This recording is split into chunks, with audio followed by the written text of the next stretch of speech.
मेरे भाई अंदर का नज़ारा इतना ज़्यादा मस्त है मेरे भाई कि क्या ही बताऊँ। और आगे जो देख रहे हो ये दुकान, इसमें इतने महंगे महंगे बैग हैं मेरे भाई की।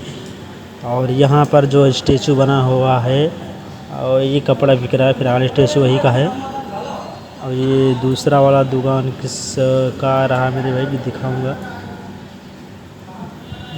ये भी कोई टी शर्ट वगैरह ऐसा कुछ टंगा हुआ है। और मेरे भाई यहाँ आने के बाद इतना मस्ती लगता है, क्या ही बताऊँ यार। तो भाई वीडियो बने रहिए, ज़्यादा बड़ा वीडियो नहीं होगा, सिर्फ 1 मिनट का होगा वीडियो बहुत ज़्यादा हेल्पफुल होने वाला है। मैं इसमें लिफ्ट में आ गया हूँ क्योंकि मुझे दूसरे फ्लोर पे जाना था, इसीलिए। क्योंकि पहला फ्लोर मैंने घूम लिया था।